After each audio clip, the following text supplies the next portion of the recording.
Cette semaine, dans le balado, on part en cavale sur la côte est américaine, on remonte le temps dans la campagne française et on assiste à d'étranges phénomènes paranormaux en Norvège. Bienvenue à mon ciné balado. Vous êtes en compagnie de Patrick Marleau et Jean-François Breton. Salut Jeff! Salut Pat!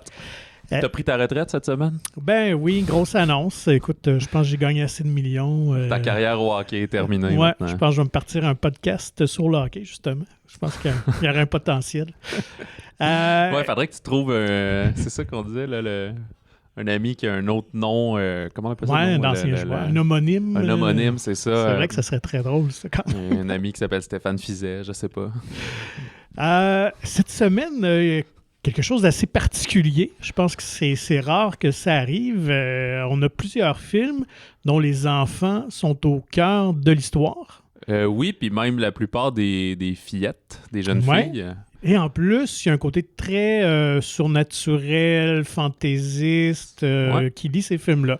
Donc, c'est quand même assez intéressant. Je voulais juste soulever ça. Non, mais j'y ai pensé aussi. C'est drôle. Je pensais que j'allais pouvoir l'apporter comme ça, mais non. Je t'ai scoopé. Des genres différents, mais une thématique similaire. Fait que je sais pas si tout le monde se sont parlé pour aligner leur flûte. Donc, des films qui proviennent de partout cette semaine. Donc, sorties américaines, comme on le dit, françaises et aussi de la Norvège. Donc, quand même des choses assez intéressantes pour tout le monde. Faisons le tour des actus. Semaine assez tranquille. Les dernières semaines, on avait été assez gâtés en termes d'annonces, de nouvelles sorties de films. Là, c'est plus tranquille. Exact. Là, hein? C'est le retour du balancier, si on peut dire. Fait que moi, ce qui a retenu mon attention, étant un fan de la franchise, on en sait un petit peu plus, mais pas tant que ça, sur le nouveau Scream, le nouveau Frisson, qui est en tournage à Montréal, d'ailleurs, quand même. Je pense que c'est le premier film qui tourne ici, dans la province. Donc, Scream 6, on peut l'appeler de même, en attendant le titre, le vrai titre. C'est ça, on dirait qu'ils veulent pas retourner dans la numérologie, là, puisque le dernier, qui était le 5, qui s'appelait juste Scream. C'est ça. Là, il y en a qui disaient que le S avait l'air un peu d'un 5. Là. Écoute, peut-être sur l'affiche, mais le nom comme tel, c'était pas 5 Cream, là, mettons. Là. Donc, 5 Cream. Ouais, c'est ça. Donc, voilà, on attendra de voir quelle direction prendra le titre de ce 2e ou 6e film, de la manière qu'on le voit. Mais on a confirmé au moins le retour de les 4 survivants, entre autres, là, de la nouvelle génération de comédiens, de personnages du dernier Scream, dont Jenna Ortega, qui commence à prendre de plus en plus d'ampleur dans les films. Et parmi les anciens, on a confirmé Courtney Cox, donc Gale Weathers, serait de retour. Pour l'instant, Neve Campbell, si c'est le cas, c'est gardé très secret. Peut-être que juste en discussion aussi, des fois, avec la production. Ouais. Fait que tu sais, on est encore dans... C'est drôle un peu. Ça veut dire qu'ils ont annoncé qu'ils tourneraient à Montréal, mais les comédiens aussi importants que ça sont... Fait que tu sais, au niveau de l'écriture, il y a un petit peu... si elle est là, on fait ça. Si elle n'est pas là, ça va être ça. Fait que ça commence vraiment à être des caméos, là, d'après moi, de leur part. Probablement. Puis, tu sais, honnêtement, je me demande... Si c'était vraiment le bon film là, pour les laisser aller, puis juste continuer avec les nouveaux. Là. Je pense que le dernier, moi, ça avait été très satisfaisant, honnêtement. Je sais pas pour toi aussi.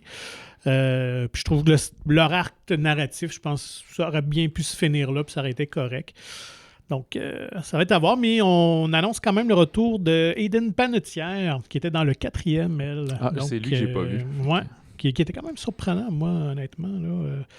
Là, j'avais bien aimé. Donc, à voir, 31 mars 2023, si tout se passe bien pour le tournage. Sinon, David Cronenberg, qui avait été comme 7-8 ans là, sans tourner de film, puis là, il y a son nouveau qui s'en vient dans quelques semaines, puis il a déjà annoncé son prochain projet, qui s'appelle The Shrouds, qui met en vedette Vincent Cassel, un acteur qui avait tourné 2 fois là, dans ses films. Et vu que c'est David Cronenberg, c'est sûr que ça va être du weird. Il faut s'attendre à ça. Mais il y a une période violente, là, genre avec justement quand il y a les débuts avec Viggo Mortensen, une histoire de violence, puis Eastern Promises. Il délaissait un peu le côté plus fantastique qu'on le connaissait. Exactement, c'est ça. Là, mais là, on va en parler, là, il est de retour en force. Là. Oui, tout à fait. Et The Shrouds, je pense promet cette continuité-là vers ses racines. Ça veut-tu dire quelque chose? C'est comme un suaire, en fait. Donc, ce qu'on comprend, c'est que Vincent Cassel interprète un veuf qui construit une espèce de suaire qui va probablement envelopper les corps ou quelque chose comme ça qui va permettre d'entrer en contact avec les personnes décédées. Oh, OK. Alors, voilà. Donc, ce qui fait un peu Ah oui, puis dernière petite actu. J'ai vu cette semaine que Crazy va être enfin, le film de Jean-Marc Vallée, va être enfin distribué aux États-Unis.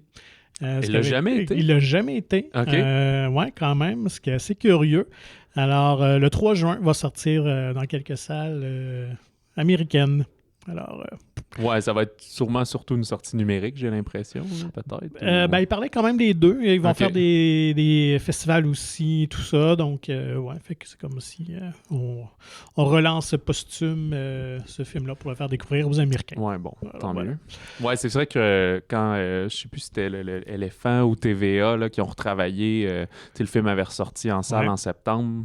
Parce que ça soulignait peut-être les 20 ans à peu près du film. Ouais, C'était une histoire de, tu sais, tous les droits d'auteur des tunes, là, c'était exceptionnel. Ça, puis après, ouais. mettons, 5 ans, c'était comme tombé, 5-10 ans, fait qu'ils pouvaient même plus vendre des nouveaux DVD. Il était comme...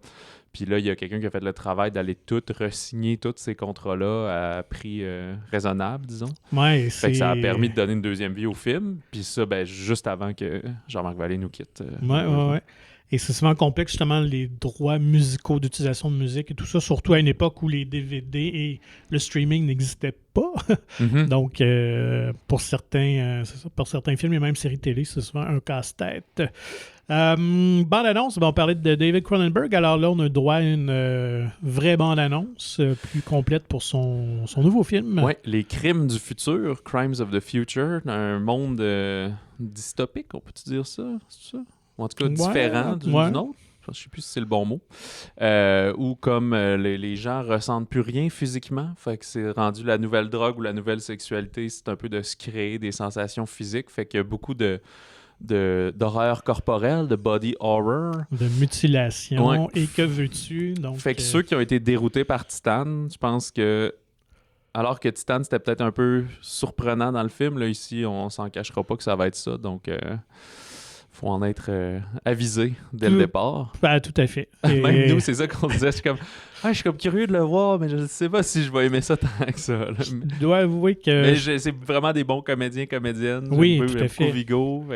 Okay. Puis tu sais, Cronenberg fait rarement de mauvais films, mais c'est plus une question, est-ce que tu adhères à son univers qui est vraiment déroutant? Pour ma part, moi, j'aime plus ses films commerciaux, là, fait que je dois avouer, je pense que The Fly est encore mon préféré de ses films, mais... Je sais pas non plus le running time, j'espère que c'est pas comme 2h35 là, ou quelque chose comme ça. Mais bon, à suivre, ça sort dès le 3 juin, puis justement, ça va être présenté quelques jours avant à Cannes. Mm-hmm. Voilà. Donc, je vais aller, moi, avec ma section, ma nouvelle potin. De la semaine. Je vais prendre le relève parce que ça a l'air qu'on a des gens qui aiment bien ça, ce petit segment-là, potin. Ouais, j'espère qu'ils ne font pas juste écouter seulement ce segment-là, mais écoute, ça me fait plaisir de participer. Écoute, c'est un drôle de potin qui met en lumière une situation d'un vieux film, donc c'est pour ça que je trouvais ça, en tout cas, la nouvelle m'interpellait. Évidemment, on connaît tous le grand classique Romancing the Stone avec Michael Douglas à la poursuite du 10e envers. Oui. C'est sorti récemment que Kathleen Turner, qui jouait évidemment l'héroïne dans le film, ce n'était pas la première comédienne qui avait été pressentie pour jouer le rôle. C'était plutôt Deborah Winger, qui venait connaître un grand succès avec Un officier et un gentleman. Et puis, lors d'une rencontre avec Michael Douglas, et Robert Zemeckis, le réalisateur, sont allés souper ensemble et tout ça pour faire connaissance. Il a l'air que le souper était quand même assez arrosé et Deborah Winger, je pense qu'elle filait pas pire, tu sais. Et dans une envolée, elle a mordu Michael Douglas au bras. Et ça a l'air que ça s'est fait vraiment mal. Et c'est vraiment qu'elle a brisé la chair, qu'il y a eu un peu de sang. Et suite à cette rencontre-là, Michael Douglas a juste trouvé qu'elle était complètement folle et il a dit c'est certain que je vais pas 3 mois dans la jungle avec cette femme-là tourner un film. Donc il a dit aux gens du studio non, on ne la prend pas. Alors, eh bien, c'est lui qui a sorti ça récemment ou ça vient de qui? Oui, c'est Michael Douglas qui a sorti ça. Je me rappelle plus dans quel contexte, quelle entrevue, mais voilà. Parce qu'il y avait des rumeurs là, qu'il s'était passé quelque chose. C'était pas inconnu que Winger avait été pressenti pour jouer dans le film. On n'avait juste jamais su la raison pourquoi finalement elle n'avait pas décroché le rôle. Puis moi, je la replace pas, mais sa carrière a-tu quand même bien continué? Oui, parce que, Ok. écoute, si je ne me trompe pas, je pense qu'elle a gagné un Oscar pour Terms of Endearment, elle était en tournage dans ce film-là, quand ils se sont rencontrés. OK. Donc, c'était 83, la sortie de ce film-là. Puis, oui, elle a fait quand même quelques bons succès là, jusqu'au milieu des années 80. Puis après ça, elle a comme un peu disparu du radar, malheureusement. Eh bien, c'est une anecdote mordante. Voilà, peut-être.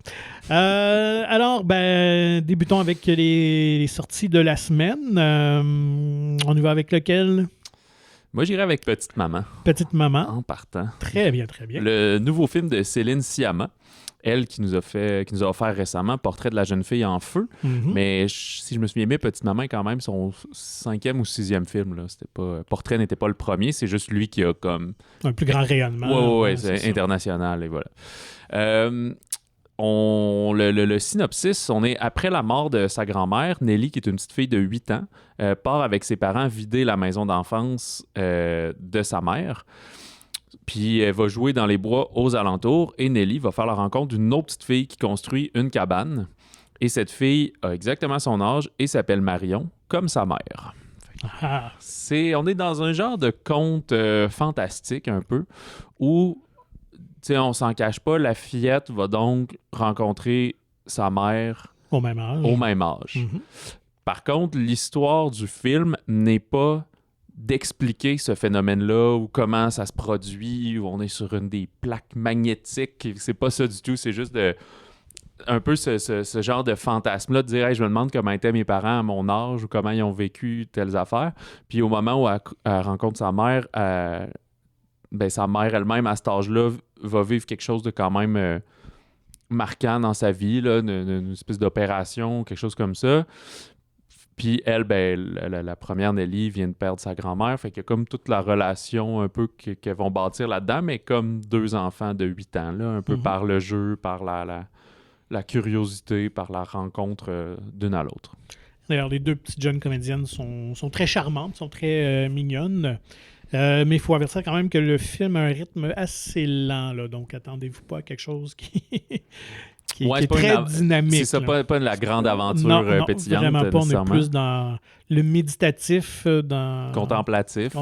Mais Sciamma, en entrevue aussi, disait que c'est ce côté-là. Souvent, les enfants sont dans un rôle d'observateur parce que on leur dit un peu, regarde-nous faire, t'es pas encore capable de le faire. Fait que le film est un peu comme ça, là. Bien qu'on les voit, justement, essayer de faire rigoler en faisant je pense que c'est des crêpes, là, des pancakes ou des trucs comme ça. Fait qu'elles expérimentent de leur côté, mais nous-mêmes, c'est comme si on se mettait à les observer. Fait qu'il y a une certaine distance. Le film se retrouve aussi souvent à hauteur d'enfant à ce moment-là, vu que ce sont les protagonistes principaux. Puis elle citait dans Céline Sciamma, dans ses inspirations, quand même Miyazaki. Parce que c'est vrai que Miyazaki fait des films qui s'adressent aux enfants ou qui ont un propos envers les enfants, vers des choses relatives à l'enfance. Mais on dit pas qu'il fait du cinéma pour enfants nécessairement. C'est même prisé. Il y a beaucoup d'adultes qui adorent ces films-là, sont reconnus à l'international. Les studios Ghibli aussi. Ghibli.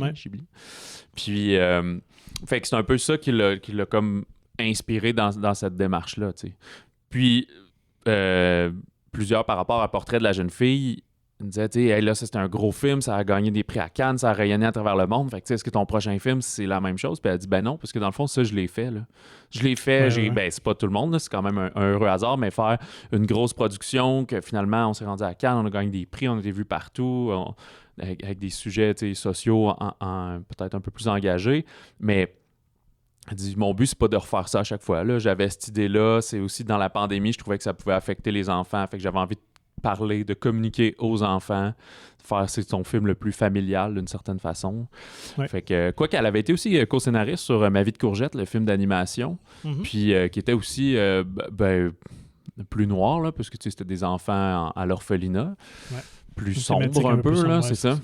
Mais je pense que c'est quand même un bon travail d'écriture. Tout à fait. Donc, Petite Maman. Du côté norvégien, un film quand même qui piquait notre curiosité, Les Innocents.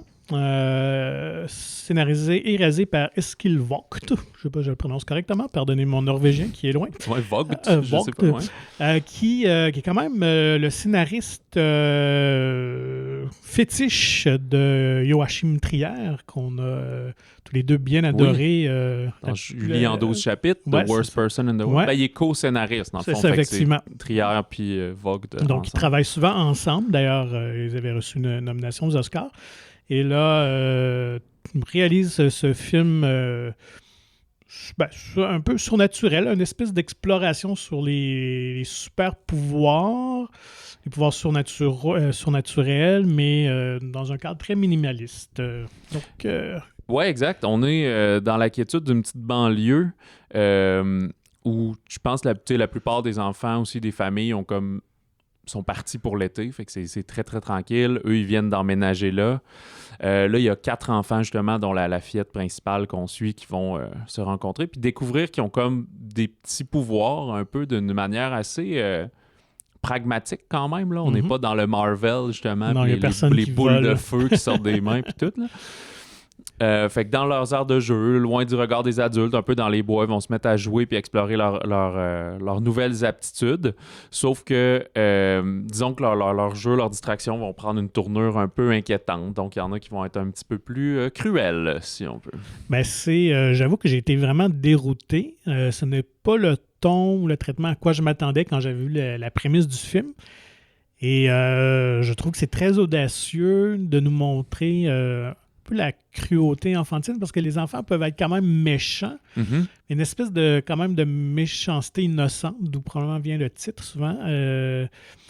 Non, on nous montre quelques images là, qui restent en tête assez longtemps, même si ça se veut un espèce de thriller, mais c'est pas le genre de thriller qu'on est sur le bord de notre chaise avec une grande musique très tapante. Là.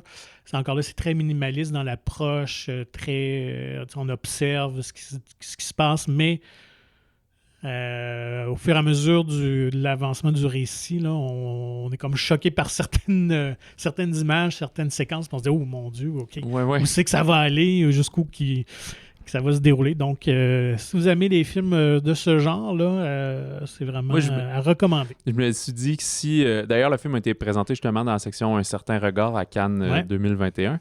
Je me suis dit, si ce film-là était américain, c'est A24 qui l'aurait fait, probablement. Oui, tout à fait. Mais là, il est norvégien.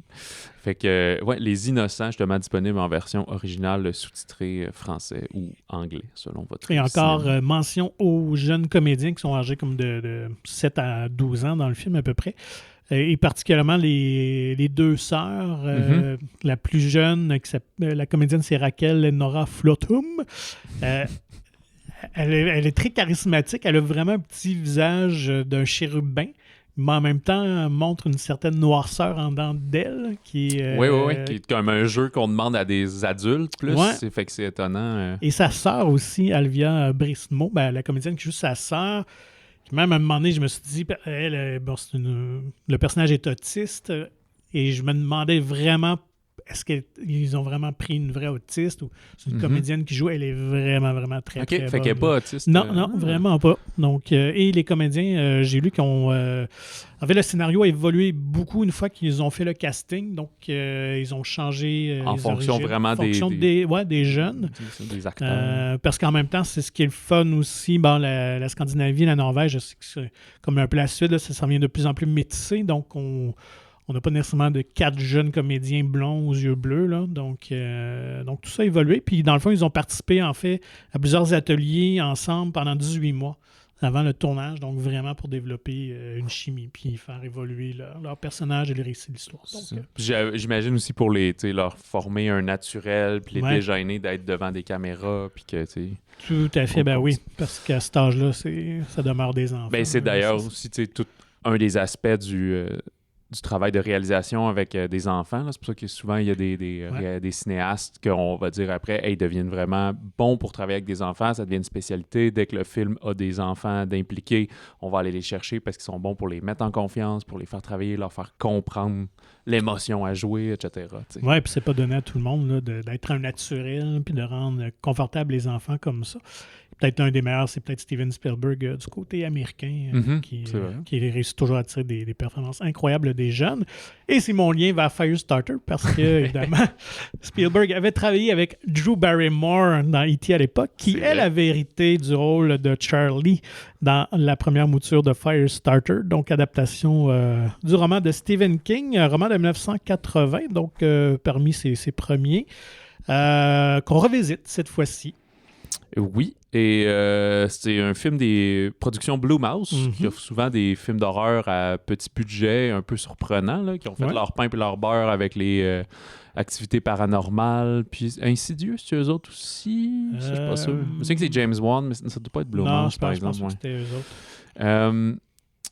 C'est le scénario, comme tu as dit, d'après le livre de Stephen King, mais de Scott Teems, qui a travaillé sur Halloween Kills plus récemment, puis qui est déjà attaché à The Exorcist, qui va être fait par David Gordon Green quand il aura terminé les Halloween. Et il est même déjà attaché à Insidious 5, qui, lui, sera réalisé par Patrick Wilson pour la première fois. Oui. Fait que... ça, c'était un fun fact. Firestarter en anglais, Charlie en français, qui est le personnage de la fillette principale. On a Zac Efron au générique, la jeune fille jouée par Ryan Kiera Armstrong. Un petit caméo de Kurtwood Smith, qui se souvient de soit Robocop ou The 70s Show. Terrence Boddicker, pour moi, à vie. Quel rôle le marquant. Cruel, là, les scènes de shotgun extrêmes et tout.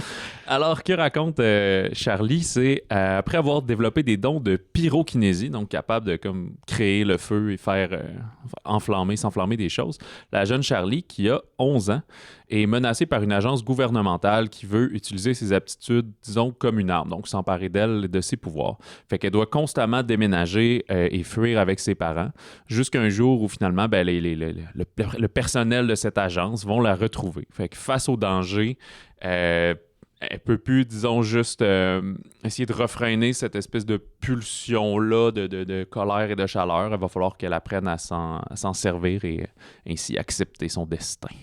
En revoyant le film, je réalisais pas à quel point quand même que cette histoire-là partage beaucoup avec Carrie, autre grand classique de Stephen King, justement sur... on peut faire le lien du changement de la fille à l'adolescence, développement de la puberté et tout ça, donc tous ces changements-là à l'intérieur du corps. Et en termes de pouvoir aussi, c'est quand même deux héroïnes là, qui ont des pouvoirs assez semblables. Donc, film réalisé par Keith Thomas, que j'ai vu qu'il avait tourné de Vigil, que je ne connais pas. Je pense que c'est son premier film plus réel, de grands studios, là, c'est ça. Donc, écoute, le premier à l'origine, on s'entend que c'était pas parmi les meilleures adaptations de Stephen King, loin de là. Celle-ci, de ce que j'ai lu, j'ai jamais lu le roman, mais en fouillant un petit peu, j'ai vu que c'est un petit peu plus fidèle au roman, mais curieusement, les deux films ont assez de changements. Donc, s'éloignent quand même beaucoup en termes de structure, surtout la dernière partie. Donc, fait que voilà. Donc, si vous aimez ce genre-là... Le premier film était comme presque 2 heures. Ici, c'est 95 minutes. Court, fait qu'on est plus straight to the point, comme on dit. Mais ce qui est intéressant, on développe un petit peu plus le passé du personnage qui est un peu escamoté dans l'ancienne version. Là, donc... et je pense qu'il fait qu'on s'attache un petit peu plus à la fille, ce qui est un peu moins le cas dans la première version. Puis, je pense que le fait de vieillir le personnage aussi donne peut-être un autre petit sens. Drew Barrymore était un petit peu plus jeune à l'époque. Donc, puis, musique de John Carpenter et Cody Carpenter, c'est son fils, c'est ça. Donc, belle surprise, je ne le savais pas avant de voir les noms au générique. Ouais, j'avais lu que pour l'original... il voulait Carpenter comme réalisateur, sauf qu'il venait de se planter, entre guillemets, avec The Thing, qui est comme un de mes films d'horreur favoris, qui est vraiment, je pense que c'est quand même rendu un classique. C'est juste qu'au box-office, ça n'avait pas du tout marché. Fait que là, ils sont allés plein d'autres choix, puis ils ont fini, c'est ça, c'est Mark Lester, qui est surtout, je pense, connu pour les maniaques comme moi, pour Commando. Ah, ok. Bon. Je pense que ça mais le premier film, c'était quand même vraiment pété la gueule. Je pense qu'il avait coûté à peu près 15 millions. Puis, tu sais, dans les années 80, c'était un bon budget quand même. Ça avait pas puis, ça avait rapporté à peu près l'équivalent. Donc, une perte financière à ce moment-là. Mais ce qui est quand même drôle, parce que Carpenter a quand même tourné Christine à la même époque, autre adaptation de Stephen King. Donc, un autre studio est allé le chercher pour ça. Ouais. Donc, la petite musique un peu... oui, c'est très Halloweenesque, là. Très glauque, beaucoup de piano. Très lent, là. Les petites touches au bon moment. Il y a... je me souviens plus, mais il y a un moment dans le film, là, à peu près, peut-être vers le dernier tiers, là, il y a une bonne séquence que là, j'aimais vraiment la part que ça donnait à ce moment-là, là, un peu quand shit hits the fan, puis qu'elle va y aller all-in sur ses pouvoirs. Le synthétiseur, il va un peu plus vite. Là. Le synthétiseur on fire, on pourrait dire.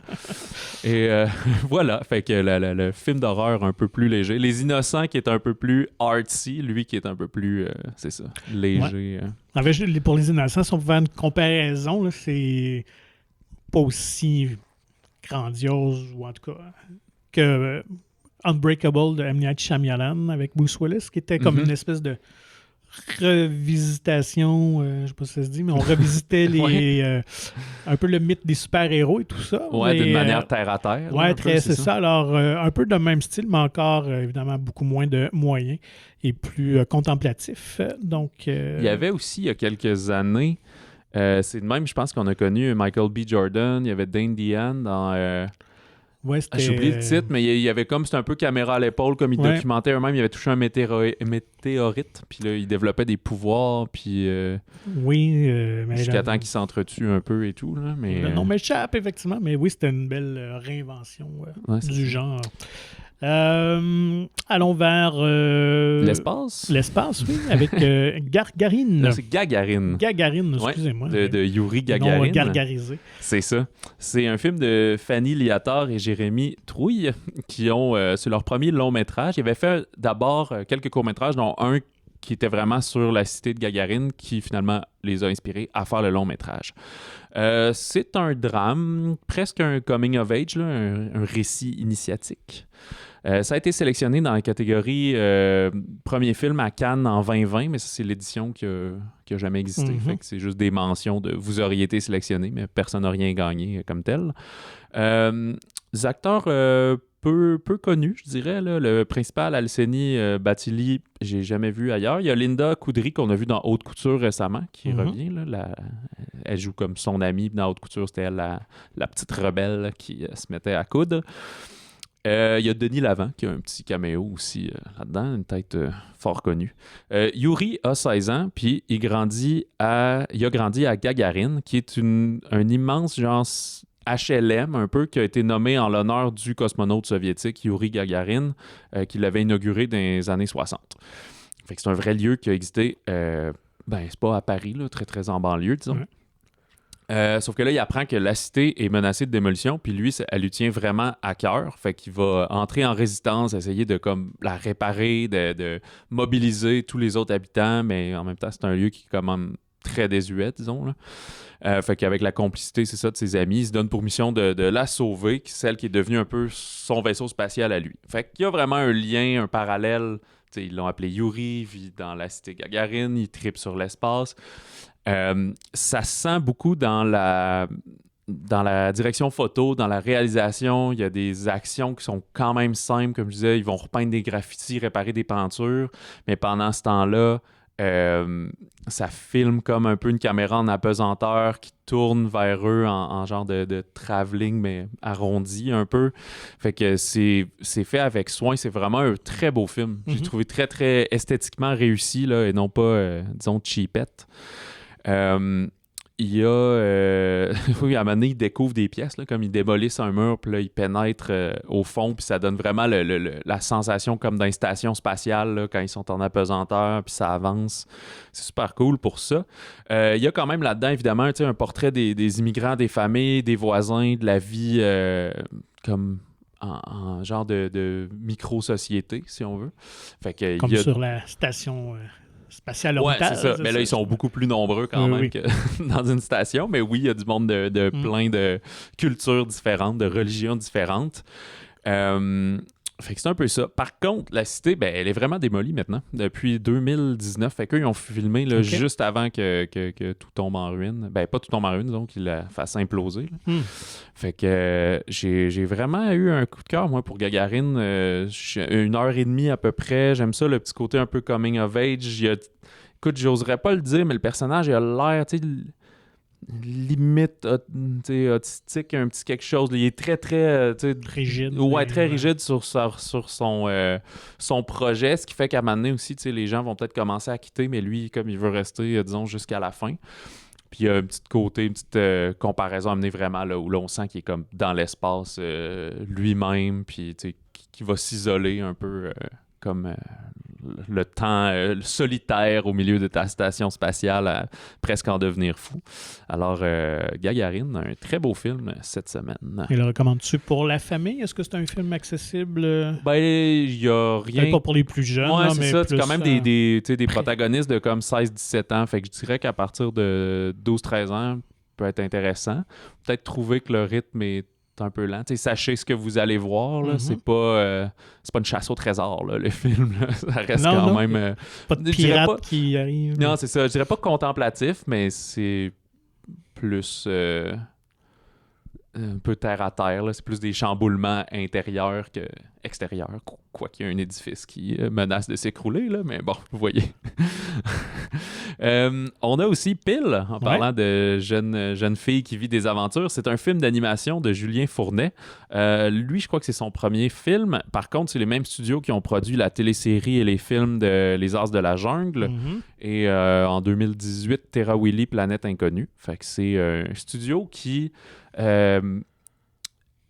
pas dans les mêmes grosses ambitions que les gros Disney. Là. Ça doit être des films qui ont coûté plus, peut-être 15 millions d'euros là, quand même. Là. Fait que c'est un budget beaucoup plus modeste, mais c'est très bien mis à l'écran. Ça n'a pas l'air cheap. Probablement que dans les images de fond, on réduit un peu des trucs, mais... et dans le ton aussi, c'est très américain dans le style d'humour et d'approche. Oui, c'est ça. Là, on est dans une thématique de chevalier et de médiéval. Pile, qui est une petite orpheline, elle vit dans les rues de la cité de Roc-en-Brume avec ses 3 fouines, là, des genres de furets un peu apprivoisés. Fait qu'elle sauve un peu des gardes, puis elle essaie de se trouver de la nourriture, puis c'est ça qui fait ses journées. Sauf que là, un beau jour, pour échapper aux gardes qui la poursuivent, elle se déguise en enfilant une robe de princesse. Fait que là, elle va être embarquée un peu dans une aventure où certains gens vont penser qu'elle est une princesse et elle va devoir sauver Roland, qui est l'héritier un peu niais du trône, mais qui a été transformé en chat-poule, moitié chat et moitié poule.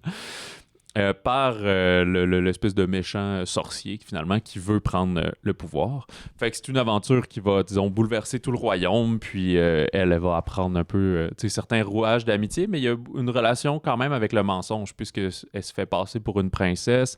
Fait que quand tu penses que tu mens pour le bien des autres, ça a quand même une limite, si on veut, puis ça va éventuellement faire du mal à tes amis. Alors... très charmant pour ce côté-là.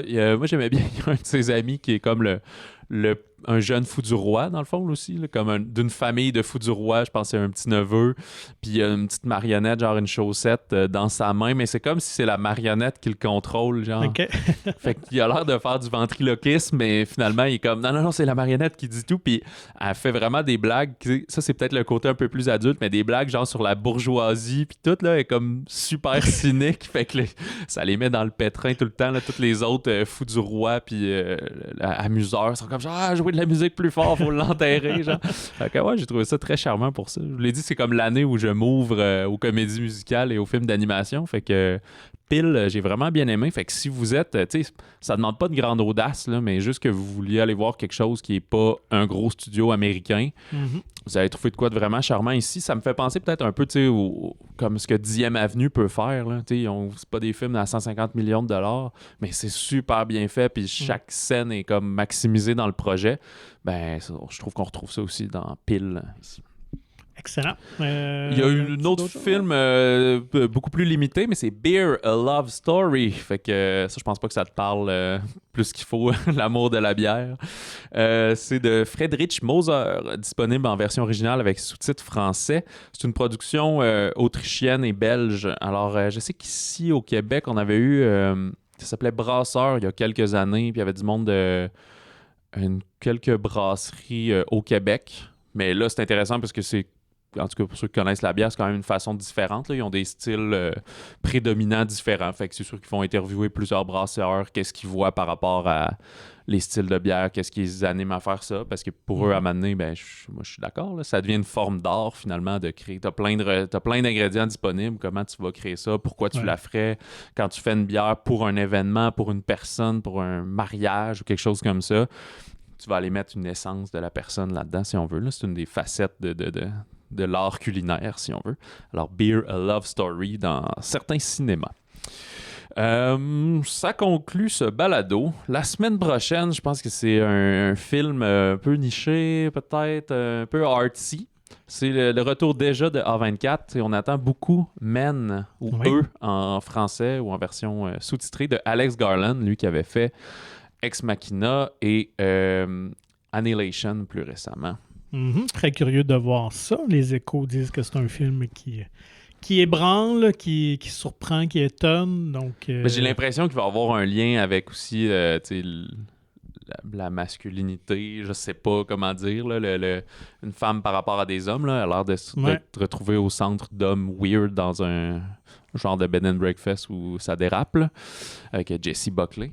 Il y a aussi pour les fans de la série Downton Abbey qui prend l'affiche. Je pense pas qu'on va être capable de faire une analyse en profondeur. Moi, j'ai pas vraiment écouté la série. Je confesse que moi non plus, je n'ai jamais écouté. Écoute, cette période-là de l'histoire, d'autant plus britannique, ne m'intéresse pas du tout. C'est comme... Il l'a dit. Tous les films de James Ivory, Howard Zen et tout ça, il y avait eu cette mode-là à une époque. Jane Austen et tout ça. Ouais, c'est ça, les Orgueils et Préjugés, puis tout, t'es pas là. Je suis pas là du tout, mais je sais le que ton ça est plus léger quand même dans Downton, un petit peu, Oui, bien sûr. Et je sais que Dieu sait que ça a ses admirateurs parce que c'est devenu une série vraiment culte que beaucoup de gens regardent. Okay. Donc, bon, on va se garder des choses à dire pour la semaine prochaine. Bien sûr. D'ici là, vous pouvez nous contacter au balado au singulier à commercial-monciné.ca et nous vous invitons, comme à chaque semaine, à vous procurer gratuitement le magazine Mon Ciné qui est disponible en version numérique ou physique dans votre cinéma favori. Visitez le monciné.ca pour plus d'informations. Et sur ça, on vous souhaite un bon cinéma et du bon popcorn.